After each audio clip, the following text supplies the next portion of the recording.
Welcome to 5th generation Navi Shop and welcome to another unboxing, another video testing, another vlog. This is the Glock 17 Gen 5 by Umarex airgun pistol. This is chambered in caliber 177 pellets. So this is the pellets. 177. So I'm using the 0.53 grains 0.53 grams. This is 8.20 grains, and by Umarex also. So this is pointed. Yan, 177 in diameter, caliber 177. So this is airgun pellet version. Okay, by the way, shout out kay Sir Nick of Cebu. Okay, it also comes with the CO2 and also comes with the silicone oil. Okay, so ang specs na to ay saan na yung specs? Ito. Ayan, so ang capacity ng magazine niya ay 21. Yan, blowback system. Tapos yung barrel niya ay naka-rifled. Okay, may rifling po. Then this is single and double action. Yan, single and double action. Yan, double and single action. Then, ang haba ng overall niya, ang haba ng barrel ay 202 millimeters. Then, yung timbang niya ay nasa 830 grams. Yan, 4.5 millimeter yung kanyang bala, 177. Okay, that's 3 joules. 12G CO2 powered. Okay, buksan natin. Comes with the safety instruction and maintenance manual, and also comes with the operating instruction manual. Okay, and this is the unit. And Glock 17 Gen 5. Yan yung kanyang markings on the slide. Sa grip meron din. Yan. Yung sight, naka-use sight standard. Ayan naman yung sa kabilang side. Sa grip. Ayan sa slide. Ito yung serial number ng slide. Serial number ng unit. Meron siya safety. Yan. Pag white, safe. Pagka red naman, that's fire.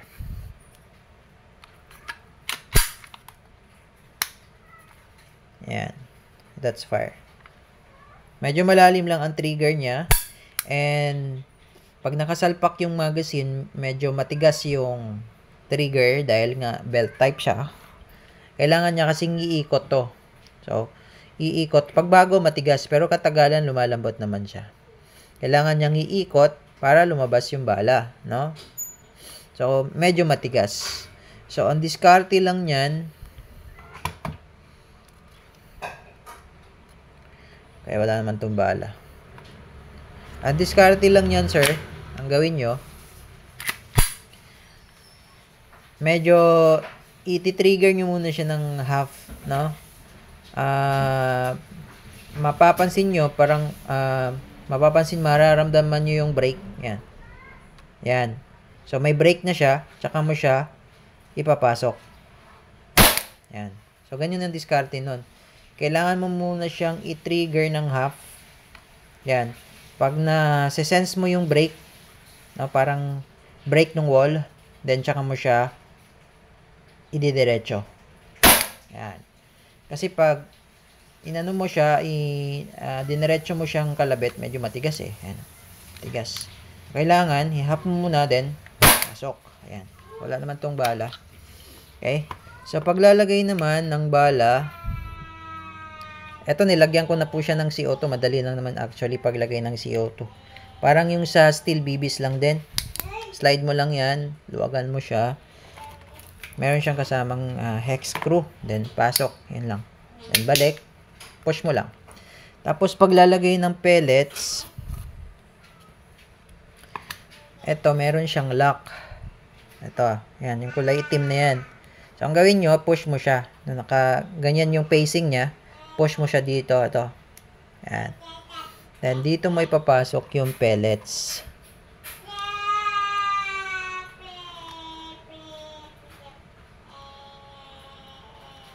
Yan. Make sure lang na naka-fit maayos yung pellets. So, kailangan naka-fit ng maayos para hindi siya sumabit. Yan. Hindi po sumabit. Kailangan tapos yung ikot naman, pag ikot ng belt, it's either counterclockwise or clockwise. So, okay lang yun. Walang problema. Ikot mo siya pa ganun or ikot mo siya pa ganun, okay lang.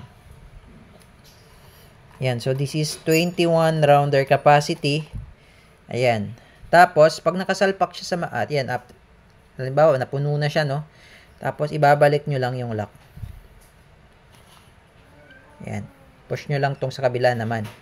And then, ang ikot nito, pag nasa magazine, ay pag nasa unit, ay counterclockwise. Counterclockwise ang ikot niyan. So, make sure lang na nakasentro. Yung bilog na yan, nakasentro sa part na to. Kailangan nakasentro talaga yan. Okay? So, ganyan lang. Yan. So, dito ko ilalagay.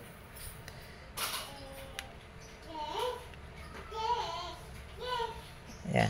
Okay? So, ganun lang. Medyo matigas lang siya dahil nga belt type siya. Hindi katulad ng mga spring-fed na magazine. Malambot, smooth. Pero ito kasi belt-fed siya. So, matigas sa una. Pero katagalan naman, pag bago pa lang matigas. So, katagalan naman, lumalambot din naman siya. So, ang sikreto niyan, pwede mo siyang lagyan ng oil dito na part. Yung sa may belt, lagyan mo siya ng oil. Okay? So, ayan. Glock 17 Gen 5 by Umarex. This is officially licensed by Glock. This is pellet version. Okay? Testing. Okay, testing of the Glock 17 pellet version airgun pistol auto powered by Umarex. Okay? Firing. So, hap ko muna yung trigger. Then, pag na-sense ko yung brake, tsaka ko siya i-release. Okay. Hindi ko tinamaan. Yun.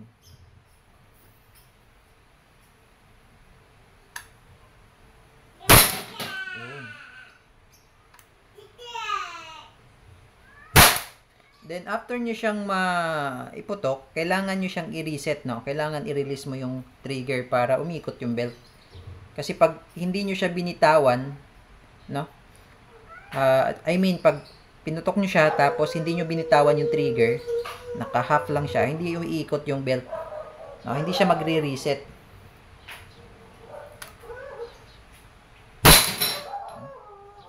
Lakas.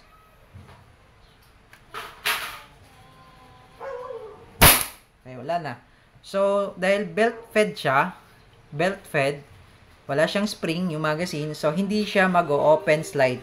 Hindi siya pero blowback po ito, no? Yung slide niya, gumagalaw yan. Yan, gumagalaw yan. Yan, nagre-reciprocate siya. Yan, o. Yan, gumagalaw siya. Hindi lang pansin sa video, pero gumagalaw yan. Gumagalaw yung slide niya. Yan. Yan, gumagalaw siya. Konti lang, pero, yun nga, dahil belt-fed siya, tulad nito, wala na siyang bala, hindi siya mag-open slide dahil nga belt-fed siya. Okay? Pero blowback siya. Gumagalaw yung slide niyan. Okay? So, again, this is the Glock 17 Gen 5 pellet version by Umarex. Okay? Thank you and have a nice day.